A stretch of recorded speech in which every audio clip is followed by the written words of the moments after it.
Hello my dear friends, आप सभी का एक नए वीडियो में दिल से स्वागत है। आज हम लोग जो है इस वीडियो के माध्यम से पढ़ने वाले हैं क्लास 12th के हिंदी बुक से काव्यखंड। और काव्यखंड का एक महत्वपूर्ण चैप्टर है उषा, और इसके लेखक हैं शमशेर बहादुर सिंह, जिन्हें हम लोग कवियों के कवि कहते हैं। जी हाँ, शमशेर बहादुर सिंह को कहा गया है कवियों के कवि कहा गया है। उनकी जो कविताएं होती हैं काफ़ी मोहक होती है, काफ़ी मनोरंजक होती है, काफ़ी प्रेरणादायकी होती हैं।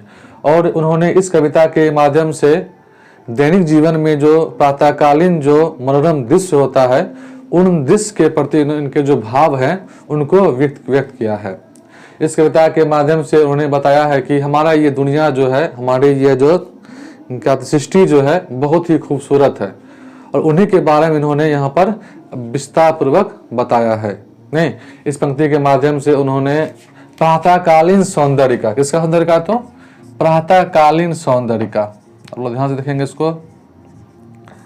प्रातःकालीन सौंदर्य जो होता है उन सौंदर्य को इन्होंने व्यक्त किया है। तो चलिए हम लोग बारी बारी से इसके देखते हैं कि क्या इन्होंने कहा है। ठीक है, देखिए पहला इसका लाइन है, प्रातः नभ था बहुत नीला शंख जैसा। प्रातः यहाँ छूट गया है, प्रातः नभ था। प्रातः का मतलब होता है सुबह। सुबह कब? जबकि सूर्य उदय हो रहा होता है, हुआ नहीं होता, सूर्य उदय हो रहा होता है। अब बहुत नीला शंख जैसा, यानी कि सुबह का जो समय था, सुबह का जो आकाश था वह किसके समान था? तो नीला शंख के जैसा था। हमारे हिंदू धर्म में जो है, आप लोगों ने शंख को देखा होगा, शंख को बहुत मान्यताएं दी गई है, शंख को पवित्र माना गया है। और उसी प्रकार आप लोगों ने तो व्हाइट शंख देखा होगा, मतलब उजले रंग का शंख देखा होगा, और यहाँ पर बात किया गया है नीला शंख के जैसा, यानी कि यहाँ की आकाश की तुलना जो की गई है वो शंख के जैसा की गई है। जैसे कि आप लोग देखे होंगे कि आकाश नीले रंग का होता है, इसीलिए उन्होंने क्या किया है, उस आकाश की तुलना जो की है इन्होंने नीले रंग के जो की है। वो इसलिए कहा है कि सुबह का जो आकाश था, सुबह का जो आकाश था, जो आसमान जो था, वह बिल्कुल नीले शंख के समान था। नीले शंख के समान था, यानी बहुत ज्यादा पवित्र था, काफी अच्छा था। ठीक है, भोर का नभ तो कैसा था? तो भोर मतलब सुबह, सुबह का आकाश था, इसके जैसा था, तो नीले शंख के जैसा था सुबह का नभ। राख से लिपा हुआ चौका, क्वेश्चन में दिया है कि अभी गीला पड़ा हुआ है, वो चौका जो हम सब में पे हैं, वो चौका जो हम क्या किए लगाए हैं वो अभी गीला पड़ा हुआ है। देखिए यहाँ इसलिए कहा गया है, समझिए इसको, कि आप लोग देखे होंगे कि हमारी माताएं, हमारी बहनें जो है घर में चौका लगाती हैं। अभी तो सबका घर फर्श से हो गया है, पक्की सारा घर बन गया है, टाइल्स घर में लग गए हैं। तो अभी आप लोग जब अपने गांव जाइएगा तो गांव में क्या देखिएगा कि वहां पे जो नीचे जो लगा रहता है, तो गोबर से लोग क्या करता है, अभी भी चौका लगाता है। खाना बनाने वक्त जो माताएं, जो बहनें जो है खाना जो बनाती हैं, मिट्टी के चूल्हे पे खाना बनाती हैं, तो खाना बनाने से पहले ये नियम होता है, उसको पहले चौका कर लें। और चौका जैसे करते हैं, चौका लगाने के बाद वहां जो होता है गीला रह जाता है। तो वहां कहा है कि राख से लिपा हुआ चौका, जैसे हम लोग जो है सुबह सुबह जो आसमान से जो ओस जो गिरती है, ओस गिरने के कारण क्या हुआ है, पूरा धरती पे पानी पिसरा हुआ है, पानी पूरा जम गया है ओस का, इसलिए उसकी संज्ञा दी गई है गोबर से। अभी भी सुबह सुबह का जो सूर्य उदय होने वाला है और ओस जो गिरी है, उस कारण से जो है पृथ्वी हमारा पानी से भीग गया है। और अभी भी क्या है, वह राख से लिपा हुआ चौका, यानी उसी ओस से क्या कर दिया है, इस धरती को लीप दिया गया है, जो अभी भी क्या है, सूखा ही है। क्योंकि आप लोग को मालूम है कि अभी तो ठंड का मौसम चल रहा है, सुबह सुबह जो ओसें गिरती है, जब तक सूर्य का उदय नहीं होता है तब तक वो ओस क्या होती है, पड़ी रहती है।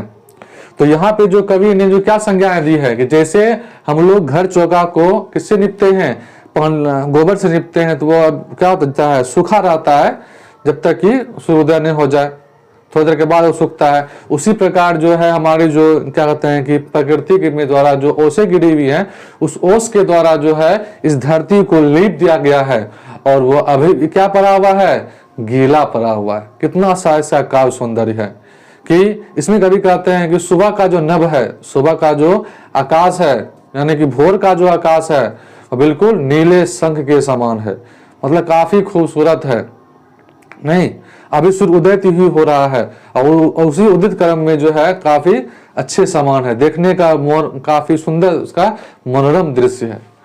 अगले हम आगे बोलते हैं, बहुत काली सील जरा सा लाल केसर से कि जैसे धुल गई हो।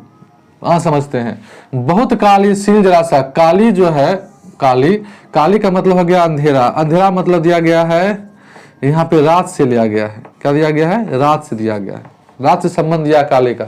सिल का मतलब आपका हो गया सिलबट्टा, जिसमें कि हम लोग क्या करते हैं, माताएं मसाला पीसती है, बट्टा जो होता है सिलबट्टा लगा रहता है, इस प्रकार का आप देखे होंगे कि बना होता है सिलबट्टा इस प्रकार का, या डॉट डॉट आता है उस प्रकार का बट्टा रहता है, इससे सहायता से क्या किया जाता है तो उसको पीसा जाता है। तो वही कह रहा है कि रात की जो अंधेरी है, काली रात जो है वो सील के समान जो है, जरा सा लाल केसर से, मतलब लाल केसर मतलब क्या, जैसे जैसे सूर्य उदय होता है तो वैसे वैसे आकाश में लालिमा छाती है, हल्का हल्का लाल होते रहता है। आप देखते होंगे कि जैसे मान लो कि सूर्य उदय हो रहा है, सूर्य जैसे उदयता है, मान लो सूर्य उदय हो रहा है तो हल्का हल्का क्या होता है यहाँ पे, तो लालिमा निकलती है, लाल जैसा होता है।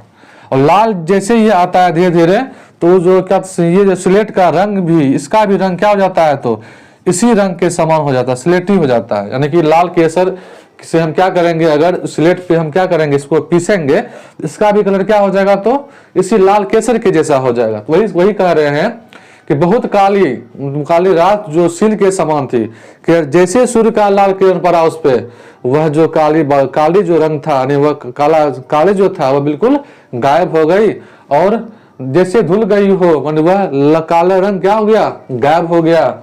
स्लेट पर या लाल खड़िया चौक मल दी हो किसी ने, और ऐसा लग रहा है कि उस स्लेट पर लाल रंग ही छप गया हो, लगता है कोई मल गया हो।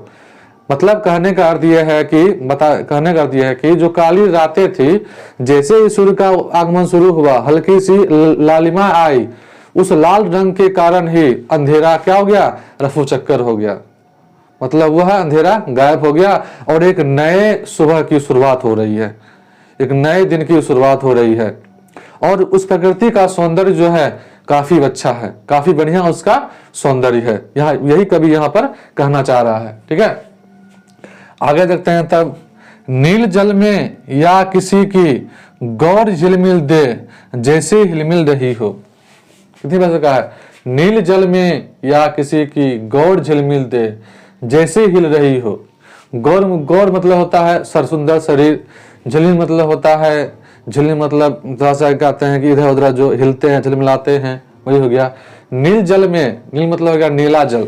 सुबह सुबह जो ओस की बूंदें पड़ती है किस पे, ये हमारे फर्श पर पड़ती है, तो वहां से उसमें जो क्या प्रतिमाएं बनती है, उसमें जो रेखाएं बनती है, उसमें नीला नीला फिगर आकाश में आपको दिखाई पड़ता होगा। नहीं तो वही कह रहा है कि मानो वह ऐसे प्रतीत हो रहा हो किसी ने गोरा जैसा रूप रंग के झिलमिल कर रहा हो।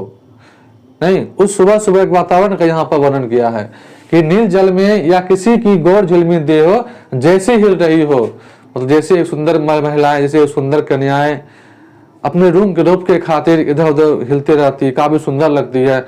ठीक उसी प्रकार क्या हुआ है कि ओस की बूंदे जब धरातल पर पड़ी हैं, ओस की बूंदे कहाँ पड़ी है, ओस की बूंदे जब धरती धरातल पड़ी हैं, तो उस ओस की बूंदे में जो छवि बन रही है आकाश की, एक नीले रंग की छवि बन रही है, और वह बिल्कुल कैसी लग रही हो, तो वह मान लो कि हिलमिल रही हो।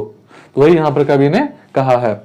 और अंत में जादू टूटता है इस उषा का, और अंत में लगता है कोई जादू देख रहे हैं हम, और जादू क्या होता है, इस उषा का टूट जाता है, और फिर क्या होता है, सूर्योदय हो रहा, और एक नए सूर्योदय की शुरुआत हो गई है। नहीं तो उम्मीद करते हैं कि आपको यह समझ में अच्छी तरीके से आ गया होगा। अगर आपको यह वीडियो थोड़ा सा भी अच्छा लगे तो अपने दोस्तों भी जरूर शेयर करें, ताकि उन्हें भी क्या हो, इस तरह के महत्वपूर्ण जानकारियां प्राप्त हो सके। और अगर आप मेरे चैनल पे नए हैं तो इन्हें जरूर सब्सक्राइब कर दें। हम लोग क्या करेंगे इसके अब, यानी कि शमशेर बहादुर सिंह और यानी कि उषा चैप्टर का जो महत्वपूर्ण ऑब्जेक्टिव क्वेश्चन है वो इनके जस्ट अगले वाले वीडियो में देखेंगे। और आप सभी को तब तक के लिए दिल से धन्यवाद। मिलते हैं एक नए वीडियो के साथ।